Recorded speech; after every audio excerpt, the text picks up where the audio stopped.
Okay, good morning, everyone, or good afternoon, and welcome to the Center for Spirituality and Health's Grand Rounds. We're delighted you could join us today, and I'm especially delighted to not only be the host of today's event, but to be a co-presenter with a fantastic group of colleagues from around the country, all of whom I will introduce momentarily. But first, let me just mention that we received funding for this project by the ACPE Foundation. And today we're going to discuss a research project that all of us worked on together.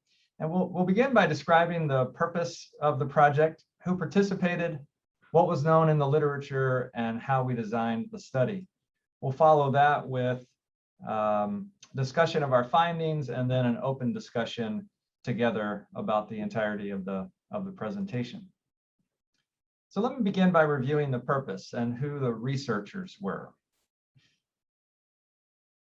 So the purpose of the study was to describe how ACPE accredited CPE pivoted and adapted in response to the COVID-19 pandemic.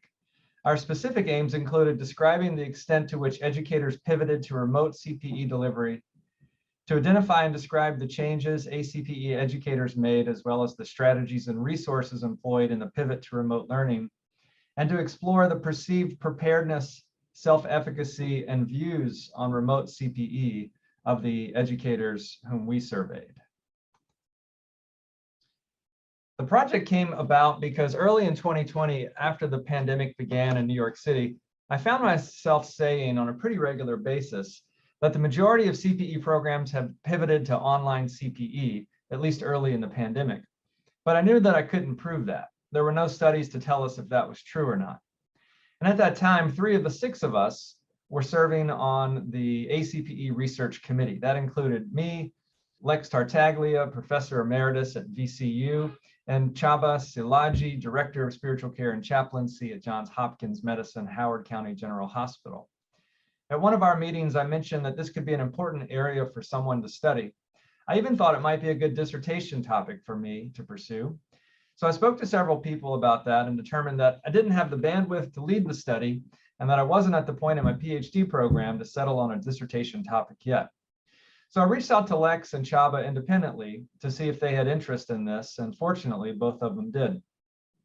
Chaba determined he could lead our research team, and Lex, who had recently retired from VCU, agreed that he could participate. Lex was also the head of the ACPE Research Community of Practice at that time, so he sent out an email to that group to see if anyone was interested. And Beth Jackson Jordan, Director of Spiritual Health at Emory Decatur Hospital, Emory Hillendale Hospital, and Emory Long-Term Acute Care Hospital, responded and joined our effort at that point. She also wisely suggested that we involve a chaplaincy researcher, and that's how Kim Palmer, Manager of Research Projects in Spiritual Health at Emory University, became involved. And finally, we decided to invite Sarah Knoll-Sweeney, ACPE educator at Memorial Hermann in Houston, Texas, who unfortunately can't be with us today.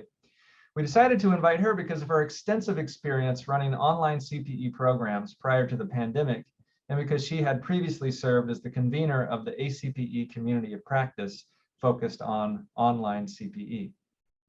So that's how this team of researchers came together to focus our efforts on this particular topic. Each one of us are going to take a section of the presentation to describe what we did and what we learned. So at this point, I'll turn it over to Beth Jackson Jordan to describe the people we surveyed. Thank you, David. Since the goal of this study was to look at how ACPE accredited CPE programs were impacted by the COVID pandemic, we decided our inclusion criteria for participants would be to include ACPE certified educators, associate certified educators, or certified educator candidates. And we decided that the parameters for inclusion would be those who served as the primary educator for at least one level 1 or level 2 CPE unit that was either completed or in process between March and August 2020, which was the initial acute phase of the COVID-19 pandemic here in the United States.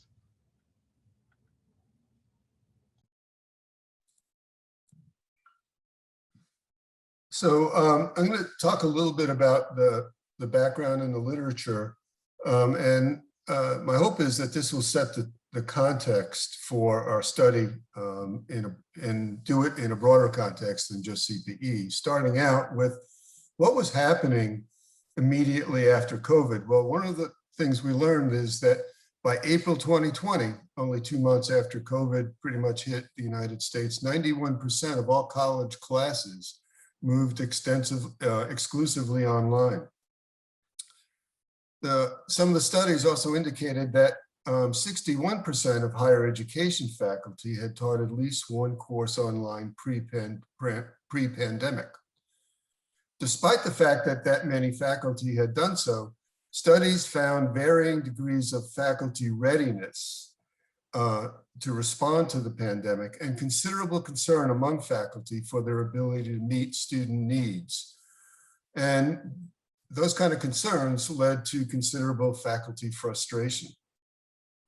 There was also concern that institutions were inadequately prepared to address the sudden increase in technological infrastructure, and those limitations were exposed by the pandemic.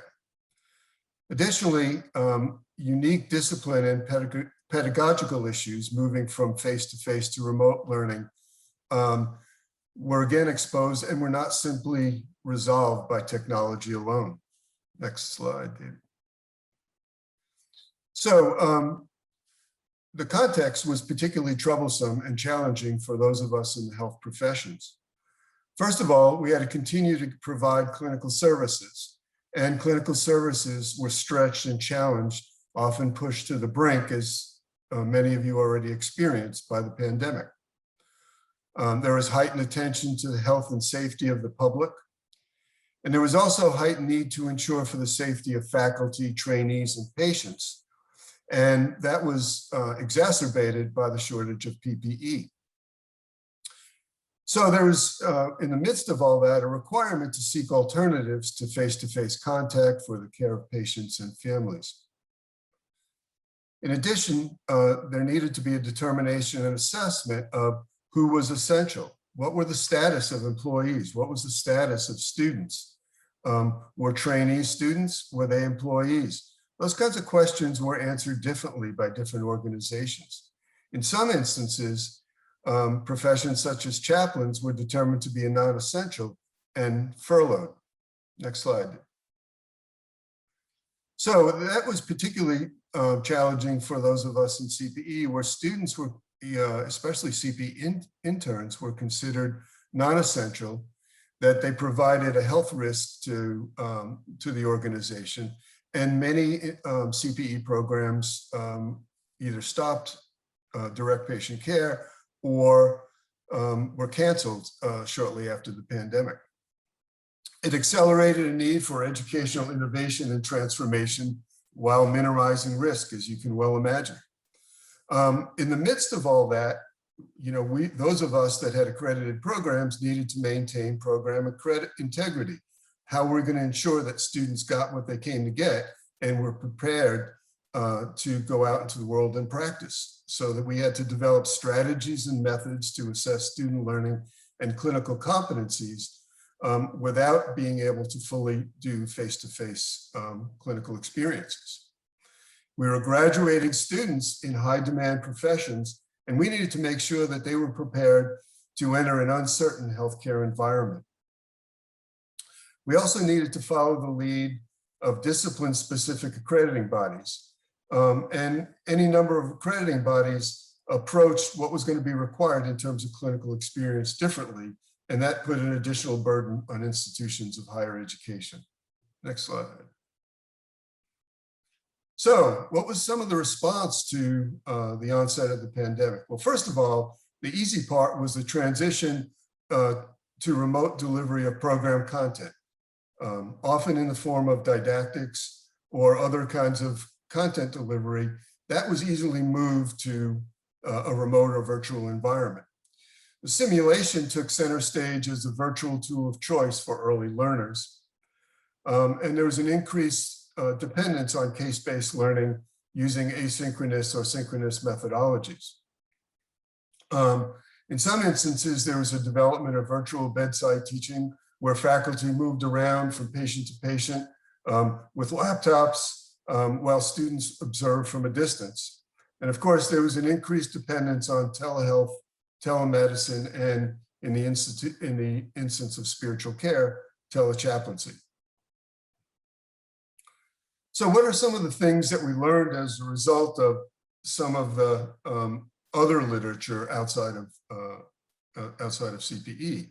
Well, one was that self-directed learning became more prevalent. Well, that's nothing new to those of us in CPE. Self-directed learning has been the foundation of CPE learning, and this added to education being less teacher dependent. Consistent with previous research, we discovered that synchronous distance education was found not significantly different in effectiveness, and in many instances, a higher degree of satisfaction than face-to-face learning. There was a growing body of research on telesupervision, particularly in mental health and counseling, and that proved to be fairly effective. And finally, the calls for telesupervision as a new competency for trainers and educators that focus on technology, cultural factors, and relational skills was brought to the fore. Last slide. So, you know, that's the background within the context of higher education, healthcare education. What was in the literature about CPE or spiritual education and remote learning? Well, back in 2011, an entire edition of the Journal of Reflective Practice did some studies and found that surveyor assessment of distance education and supervision were generally positive.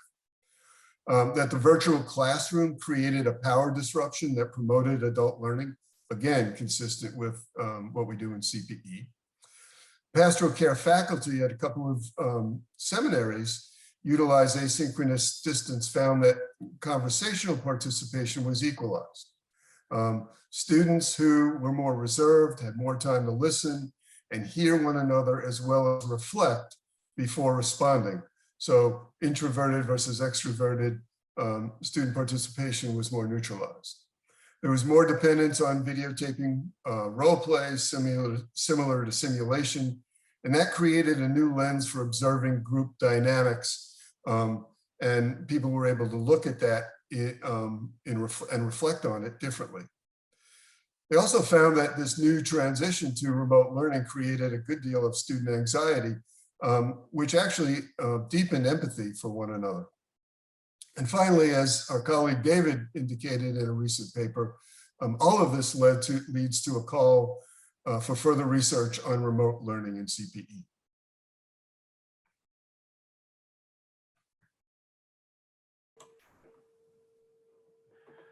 So I will review the methodology and our design for our study, looking at some of the design considerations as well as some of the key areas we aim to measure with our survey. So in terms of our design, if you go to the next slide, so this was a cross-sectional online survey.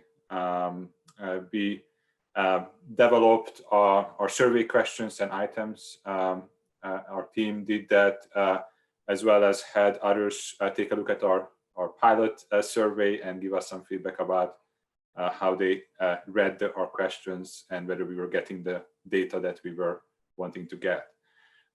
We also, in terms of recruitment, we asked ACPE to send out an announcement about when the survey opened, as well as send out reminders to ACPE educators, associate certified educators, and certified educator candidates in their database. And we also publicized the link with Transforming Chaplaincy and through Chaplaincy Innovation Lab, and encourage people to tell each other about the survey. We collected the data anonymously between December 2020 and January 2021 using RedCap as our survey tool. And we elicited educator level information by prompting participants to respond based on their own educational practices, views, and experiences, and not to speak for their CPE center broadly or for other educators. In terms of our measurements, we looked at having questions measuring and inquiring about these areas in our survey. So our survey involved questions regarding remote and in-person CPE delivery before and after the onset of COVID-19, how COVID impacted CPE units in terms of changes and cancellations, and what resources participants utilized or wanted to utilize or wanted to them to be helpful in the future going forward.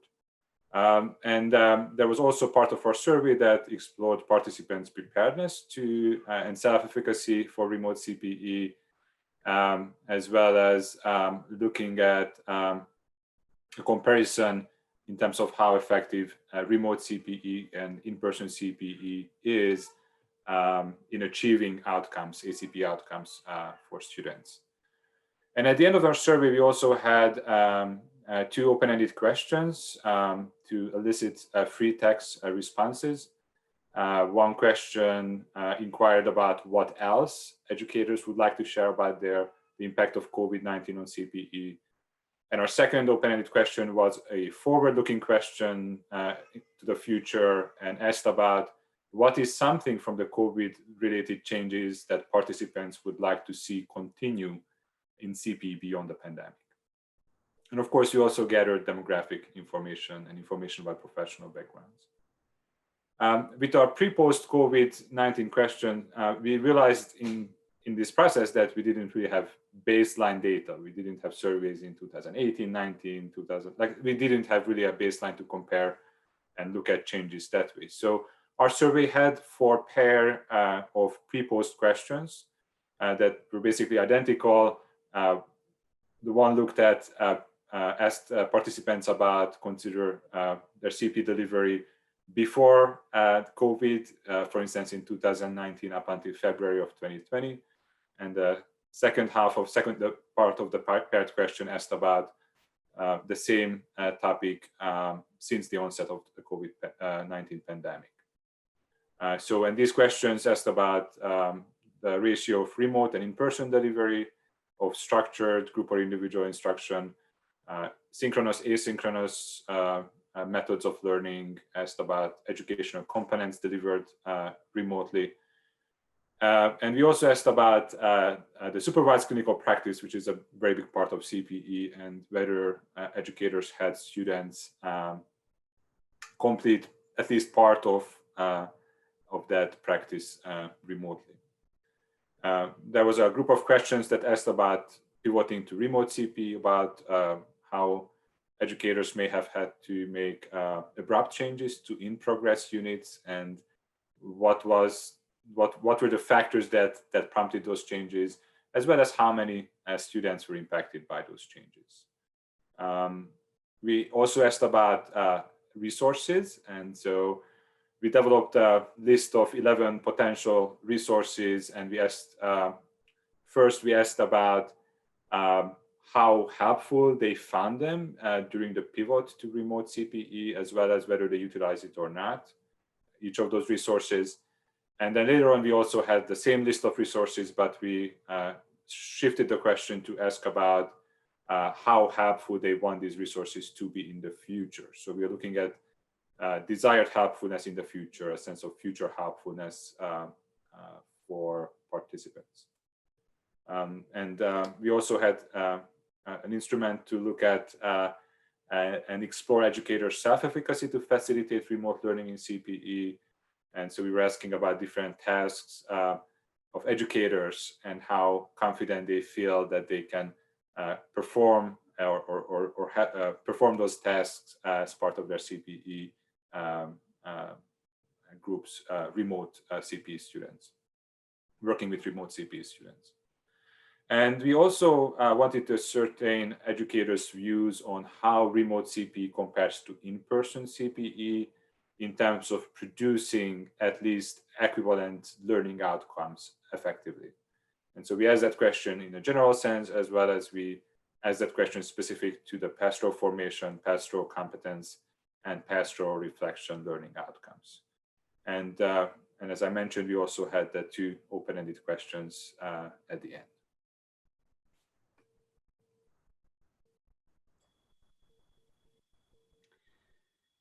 So we had 210 educators respond to the survey. They had a mean age of 55 years. Almost 2/3 of them were female.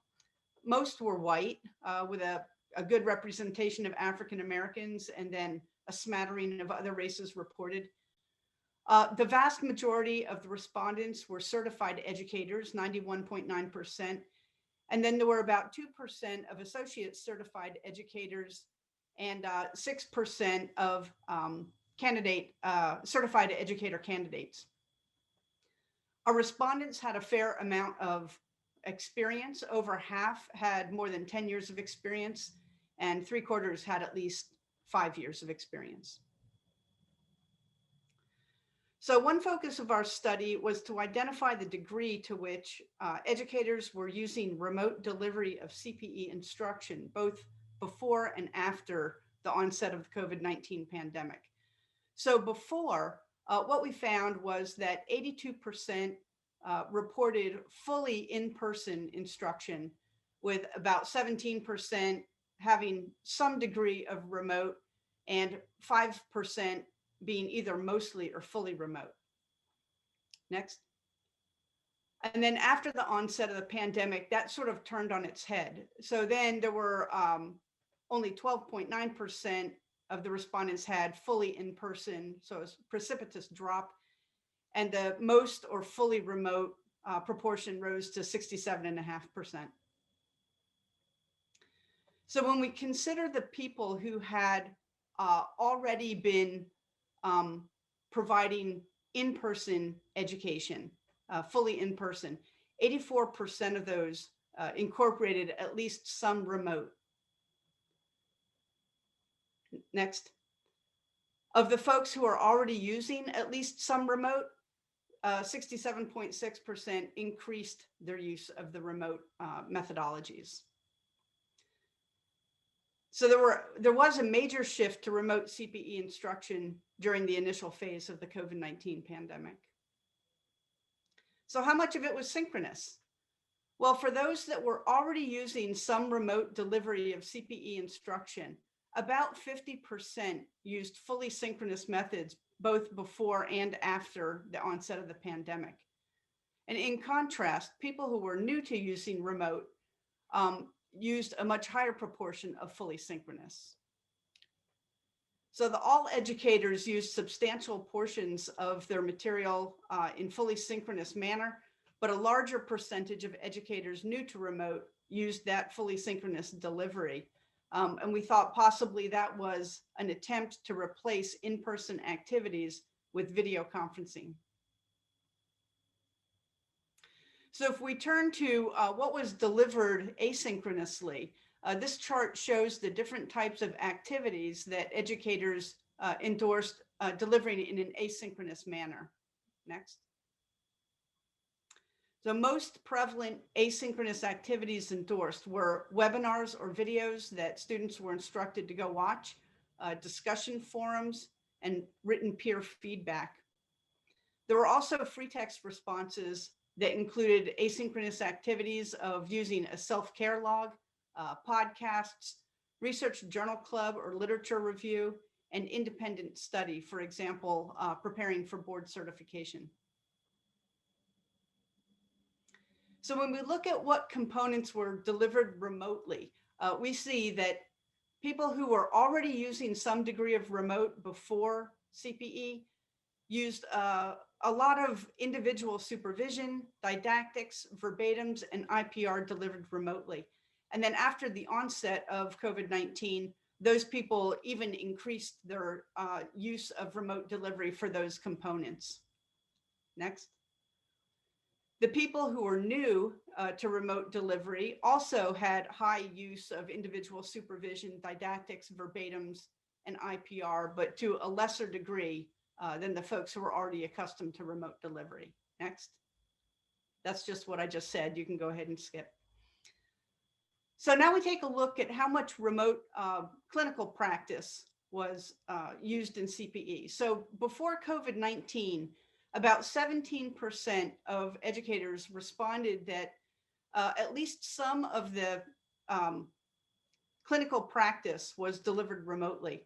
And then after COVID-19, that rose to 83.6%. So a great shift toward things like Tele Chaplaincy and so on. So if we look at the folks who had used fully in-person clinical practice before COVID-19, 41.9% incorporated some degree of remote, up to 25% remote. So not fully remote. The people who switched to either fully remote delivery were only about 8% of that group. For the people who are already using some remote clinical practice before COVID-19, almost 50% increased their use of that. But again, very few switched to fully remote, only 7%. Educators also reported a number of evaluating strategies for evaluating folks who were doing remote delivery of clinical work. That included role play and simulation, the educator listening in on calls of Tele Chaplaincy, or having peers listening in and then reporting back. And of interest, about 20% of the educators reported that they developed a verbatim format that was specifically geared toward remote delivery of CPE, while the rest used their standard format. Additional evaluation strategies reported were reviewing chart notes and other peer or preceptor feedback. So a large majority of fully in-person clinical practice before COVID-19 shifted to a blended delivery with at least some remote. However, in-person care really remained an important element. Very few educators reported fully remote clinical practice after the onset of the pandemic. About 34.8% of the respondents reported that they had to cancel units. That was 73 educators reporting canceling 93 CPE units. Next. And a significant factor in those cancellations were the inability to complete clinical practice hours, reported at 75%, and 11% reporting an inability to deliver remote CPE. So there were many trainees that were impacted by the shift to remote, this sudden or abrupt switch. Over 1,000 people switched from fully in-person to at least partially remote CPE, and another 84 switched from partial remote to a greater degree of remote in the CPE learning. 22.9% of our respondents were using a learning management system, most often Microsoft Teams, followed by Google Classroom and Canvas, with a smaller representation using Moodle and Blackboard. So in asking about what resources were used and how helpful they were, or how helpful they hoped they would be in future use of remote delivery of CPE, we found a large proportion of our respondents using really all of these different resources. Next. The most frequently used were, the most helpful resources that were used were insights or feedback from students, support from their department, or advice or insight from other ACPE educators. Although a lot of people used support or advice from professional organizations, in particular ACPE, they rated that the lowest in terms of helpfulness. And the largest gaps between how helpful it was and how helpful they hoped it would be were both the support or advice from ACPE and also advice or consultation from an instructional designer.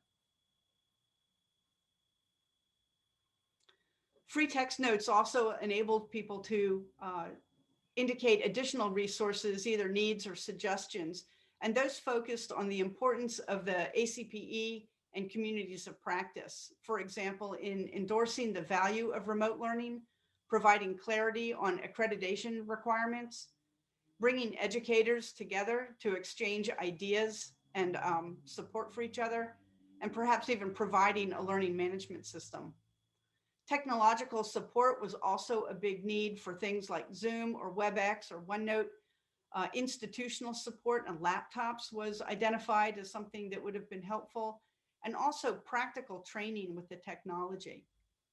Further, consultation with or feedback from people who were receiving remote spiritual care was raised as a way to potentially get information on that might guide how we're making decisions about our remote clinical practice.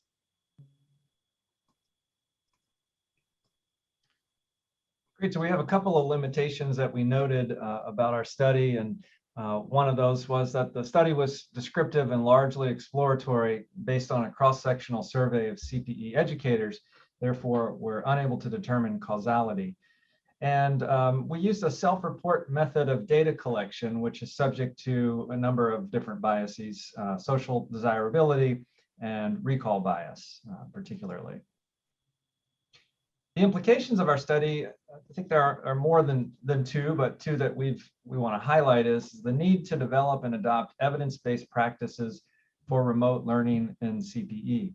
It is my concern and hope that our accrediting body doesn't rush to set accreditation standards before there's sufficient evidence, a sufficient evidence base that's developed and that we're familiar with.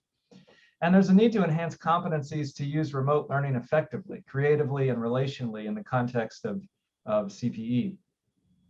It is apparent in other forms of education that this is a specific skill set with even degrees, courses available to educators to learn how to educate through online media, such as what we're talking about. And finally, as a result of the findings from this study, we have some recommendations for future research. We recommend more study on the acceptability and feasibility of remote learning in CPE. There's long been a lot of pushback against the viability of remote learning, and we'd like to see more study of that. We recommend studying the effectiveness of remote versus in-person instructional strategies in CPE learning. And we would like to explore ACPE educators' lived experience and professional well-being during the pandemic. And finally, we'd like to really take a look at the CPE learners or students' experiences during COVID-19, which were not a direct target of this study, with particular attention to the shift to remote learning and the use of Tele Chaplaincy for the clinical practice hours in CPE. And I believe that we may have in the audience today some students from Mount Sinai CPE program, and we're hoping that we might be able to hear from them in terms of their experiencing this shift from in-person to remote learning in CPE. Thank you, Beth. Yeah, and in fact, we have, let me just say a word of thanks here and I'll stop our share.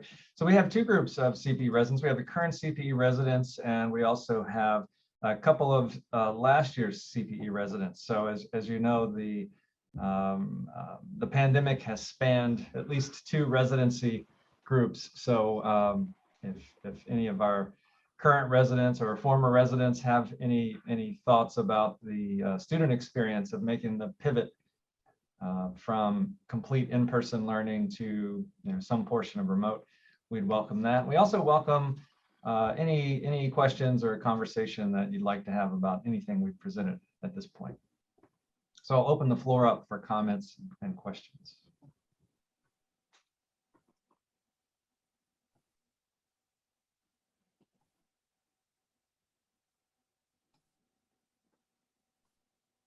Okay, good afternoon, everyone. This is Alton Williams.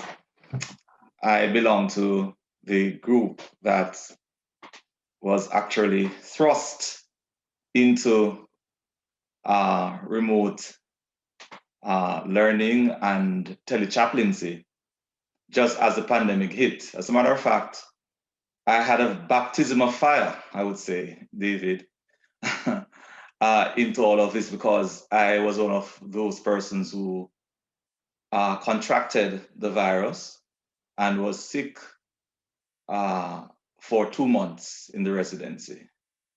So you know, coming back out of that experience and having to do Tele Chaplaincy was very hard for me because I had a lot of issues of concern, you know, about moral injury, my own safety, whether or not I was going to get the contract the virus again. Concern for my own safety, maybe crisis of faith came in there for me, you know, and so this kind of created a barrier to my wanting to get out there back again into face-to-face chaplaincy for a while. I found it quite challenging in some ways, but also very valuable that we were able to provide care remotely using Tele Chaplaincy.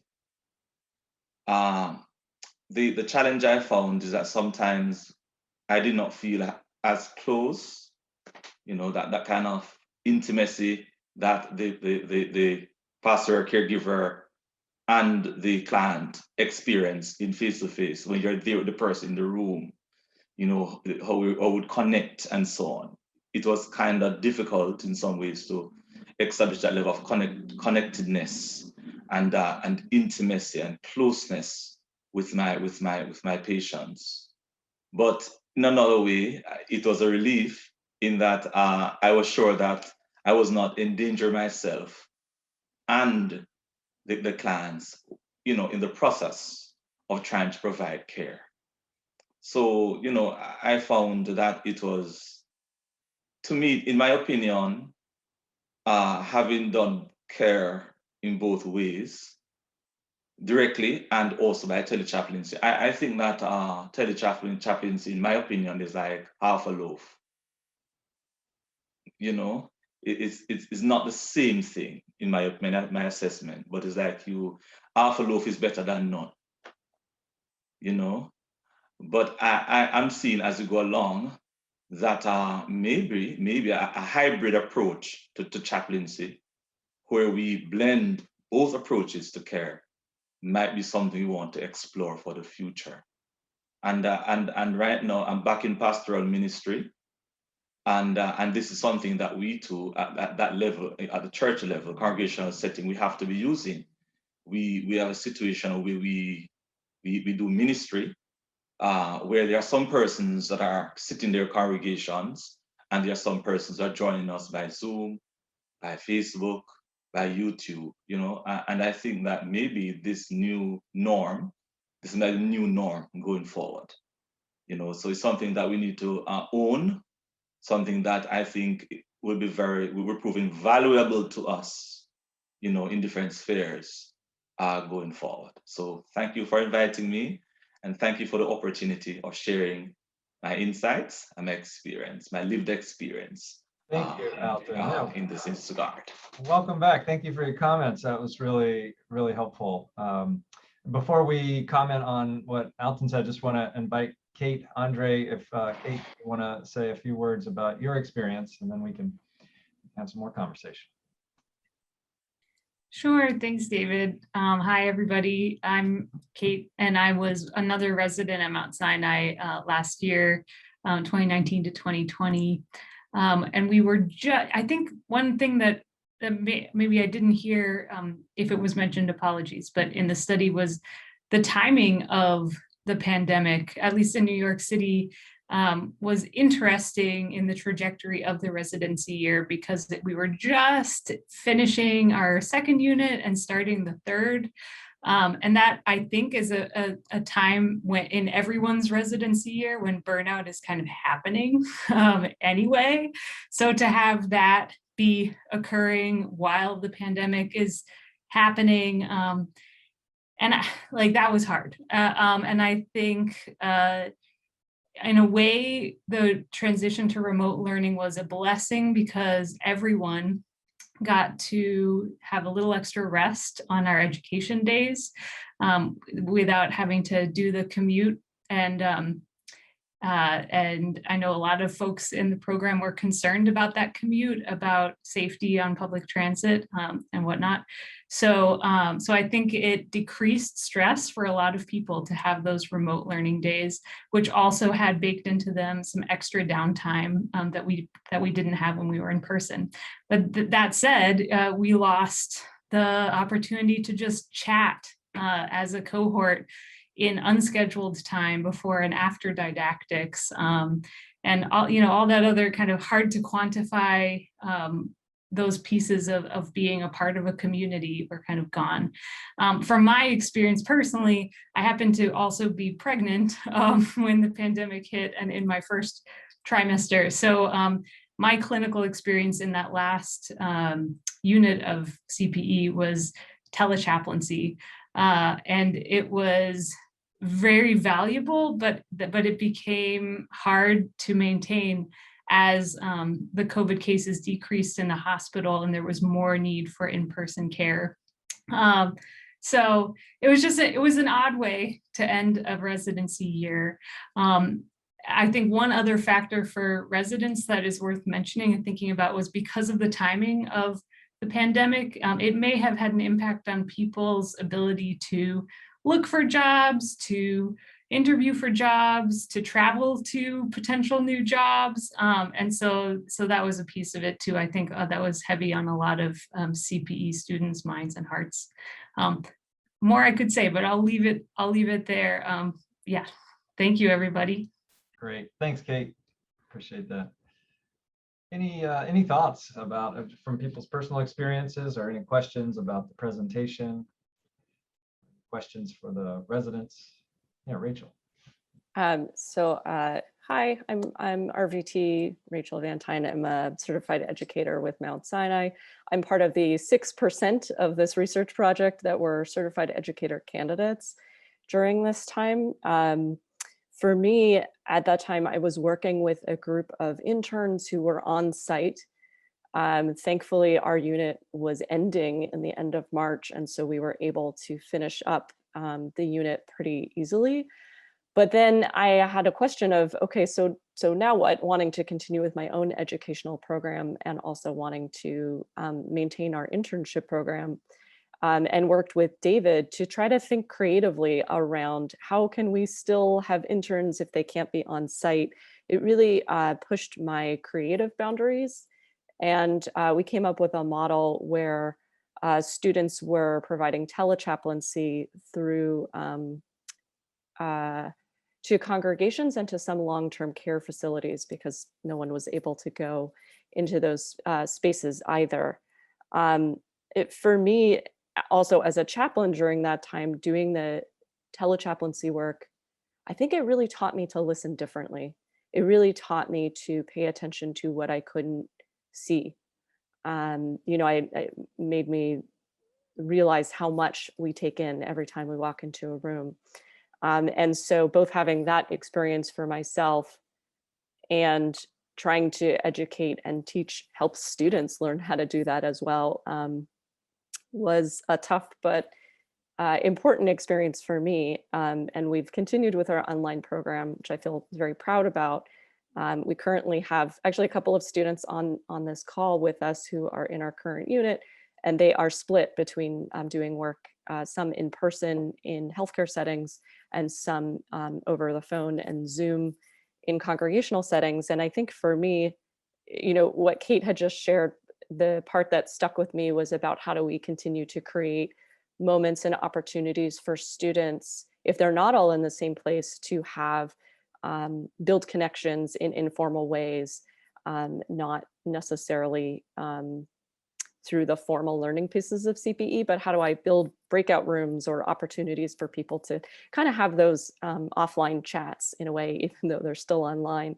And I think ultimately telechaplaincy isn't going to be going away. And so the more we can lean into it and kind of gain from those experiences, I think the better.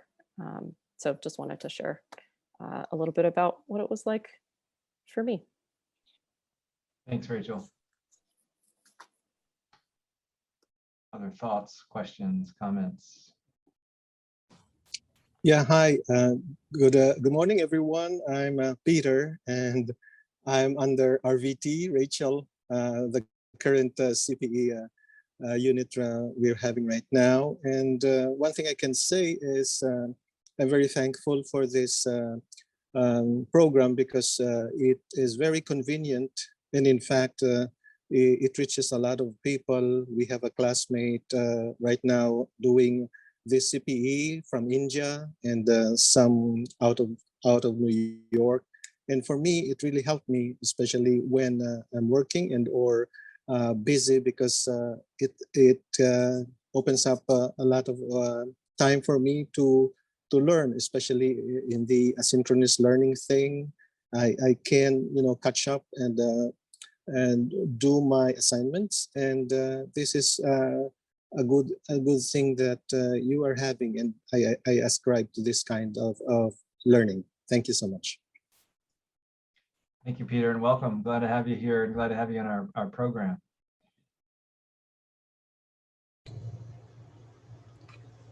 Hi, I'm Solomon. I'm one of the current residents this year, finishing up the year-long residency.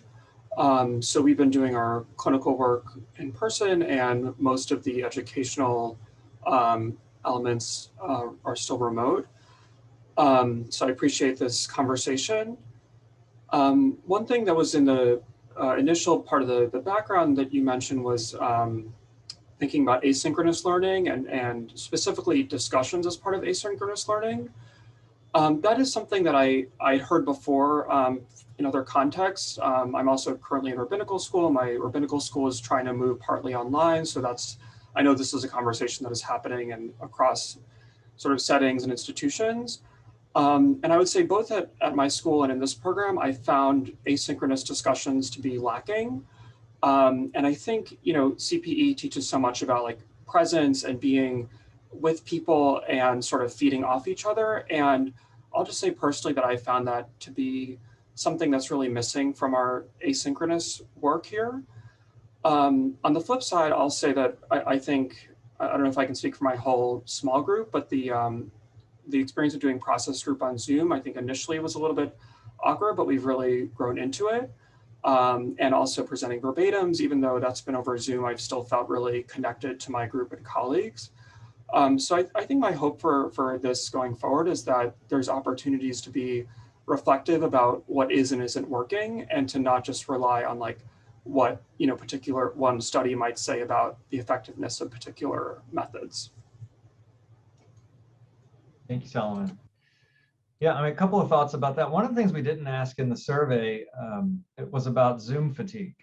And that became a term that we're all aware of and an experience I think that many of us continue to have on a pretty regular basis. And so I'm curious about that. There's now a scale to, I think there's a scale for Zoom fatigue. I sent that around at some point, which I thought was kind of interesting. But just determining how to reorient the educational components of the CPE program to help reduce Zoom fatigue or general fatigue really, but especially Zoom fatigue, so that learners can continue to be engaged. And that's something that, as you can see from the presentation, prior to the pandemic, I guess it was about, what was it, Kim, 17% of the programs had some kind of online portion, some small percentage, only I think 5% were fully online. And then this pandemic sent us, like, you saw the numbers, like the vast majority trying to figure this out, and we're still trying to figure it out. And that's what one of the points of this study was, let's do some deep reflection and see what a lot of people have done and where the struggles are. And it seems like remote CPE is not going to go away. It'll probably decrease as the pandemic resolves itself. But there are so many lessons that we can learn. That's really what we're hoping to capture. How much asynchronous versus synchronous, how much use of a learning management system, what fatigues people over Zoom and what doesn't, and how do we moderate that? And the other piece of this I recognized a few years ago about, Solomon, to your point about communicating in person. Alton made this point too. The difference between communicating in person and communicating online. When I was serving a parish I think I finished there about 6 years ago, what had become quite prevalent, especially among the younger generation, was getting texts. And I found myself providing spiritual care via text and saying, well, this is an interesting, I've never been trained to do this before. This is really interesting. How am I coming across in my written communication through texts? And do I use emojis or not? You know, like, how do you do this? So many open questions and things are moving so fast. A lot for us to learn, which keeps me very excited. We have a couple more minutes before we end. Would welcome anybody else's comments. And as I kind of reflecting on the comments is, I think for our study, as a descriptive study, we did ask questions, remote versus in person, about kind of helping us better understand what happened. But going forward, I think it's really important to kind of have this both and approach as opposed to either or, and see what are the valid applications and the effective applications of fully remote units, partial remote units, fully in-person units, as well as further understanding the limitations and the roles of even synchronous and asynchronous techniques and methodologies, and finding a good combination of those that we have multiple students learning multiple ways. So there's diversity also. What works for one student may not be effective for another. So I think there is maybe hopefully that we had this big number of educators that kind of were forced to dip their toes in the water, and they probably had mixed experiences. But maybe going forward, as some of you said, these kind of remote care, remote learning maybe are here to stay. So maybe that opens up doors for further conversations about, so what are the benefits, the limitations, the roles, how to do it well in a way that honors the CP learning model as well. I'd like to say something. Great presentation, guys. Deb Marin here. I'm director for Center for Spirituality and Health at Mount Sinai. The one thing you didn't mention, which I think is important, is access to care.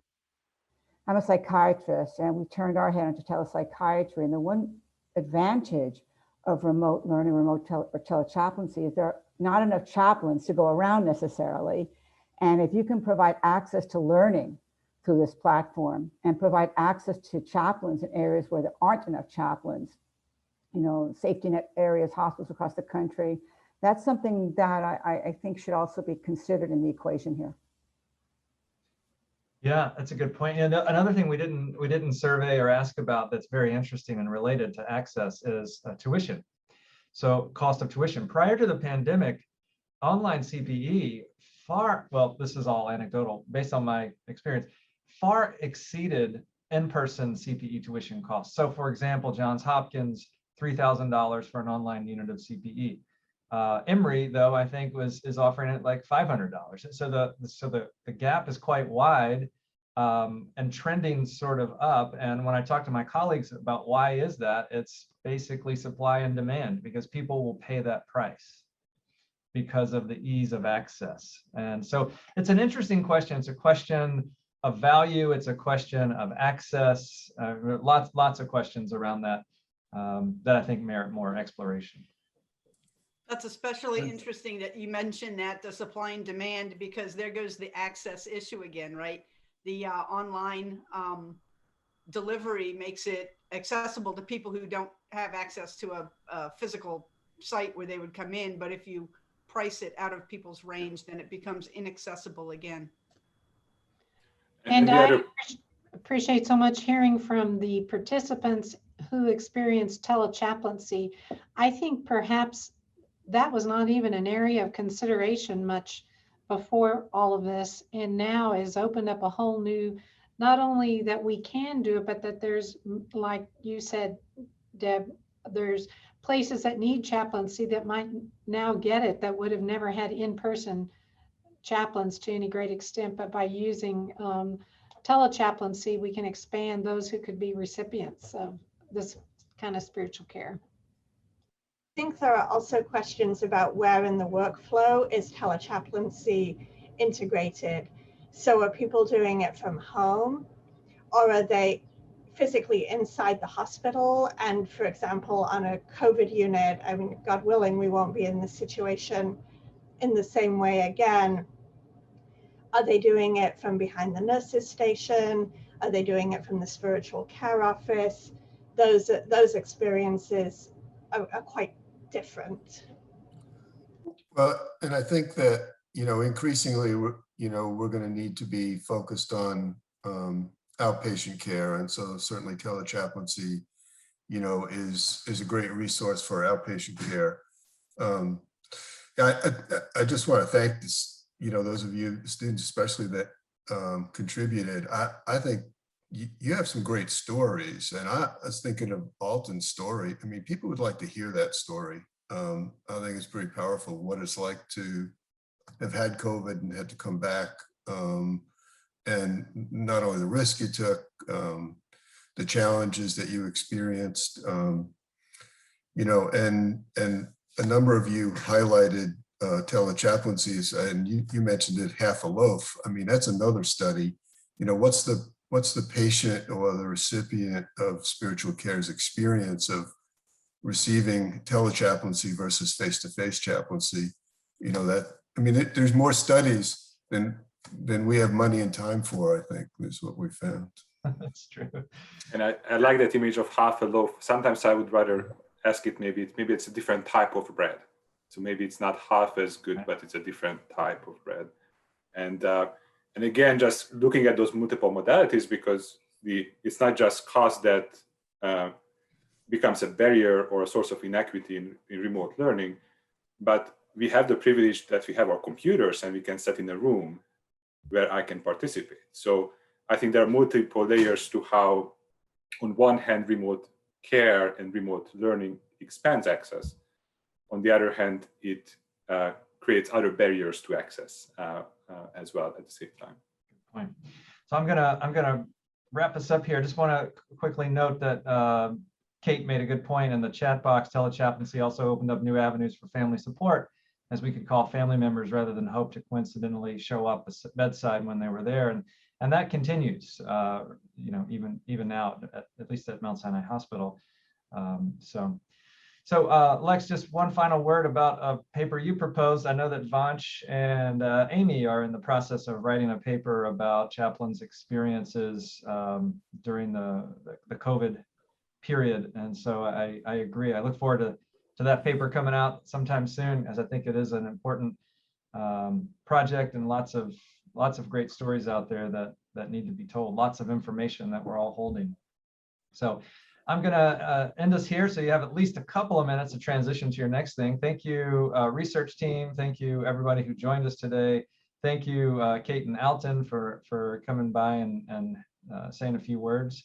And we'll see you all. We won't have grand rounds in July or August. We'll be back in September for administrative grand rounds. So take care, everybody. Thank you.